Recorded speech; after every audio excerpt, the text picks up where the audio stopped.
শুভ সন্ধ্যা বন্ধুরা, পম্পার বাংলা ব্লগ চ্যানেলে তোমাদের সবাইকে স্বাগতম। তো আজকে রথ উপলক্ষে আমি একটা নতুন রেসিপি বানিয়েছি, আর সেটা কি সেটাই আমি তোমাদের সাথে আজকে শেয়ার করব। তো চলো দেখে নাও রেসিপিটা কি।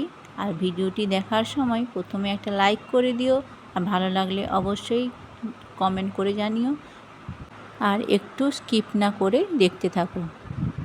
তো এই যে এগুলো দেখতে পাচ্ছ, এটা হচ্ছে সম্পূর্ণ একটা কাঁঠাল দিয়ে এই রেসিপিটা আমি বানিয়েছি।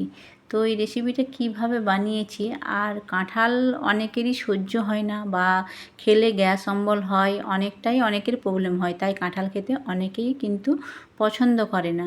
তো এইভাবে যদি একবার কেউ খেয়ে দেখো, আশা করি তাদের কোনো সমস্যাই হবে না।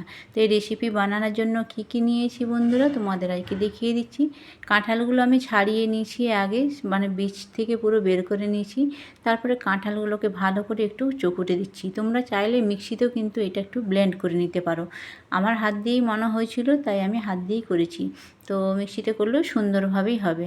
তার সাথে আমি একটু মিশিয়ে দেবো গুড়। অবশ্যই গুড়টা কিন্তু মেশানোর সময় তোমরা একটু দেখে নিও, কারণ গুড়ের অনেক সময় দেখা যায় পোকা পিঁমড়া অনেকটাই কিছু থাকে, তো সেই সময় দেখে নেওয়াটাই আমাদের উচিত। গুড়টা দিয়ে ভালো করে একটু একসাথে মিক্সড করে নিলাম। আর যদি কারো কাঁঠালের গন্ধ সহ্য না হয়, তাহলে সেক্ষেত্রে কিন্তু তোমরা গুড়টা দিয়ে কাঁঠালটাকে একটু মানে পুরো ফুটিয়ে নিতে পারো। আর তার সাথে আমি মিশিয়ে দিলাম একটু গোলমরিচ গুঁড়ো আর একটু মৌরি। তো দেখতেই পেলে আমি সব কিছু দিয়ে একসাথে ভালো করে এটা মিশিয়ে নিচ্ছি। আমরা যেহেতু কাঁঠাল খেতে ভালোবাসি, সেই কারণে আর ফুটাইনি। তো তোমাদের যদি মনে হয়, তো সেখানে তোমরা কিন্তু ফুটিয়ে নিতে পারো। এরপরে আমি মিশিয়ে দেবো একটুখানি, মানে 2 চামচ টাইপের, 1 কাপ বলতে পারো, 1 কাপ 1.5 কাপ সুজি মিশিয়ে দিলাম, কারণ সুজিটা দিলে পরে দেখবে অনেকটাই ভালো হয়।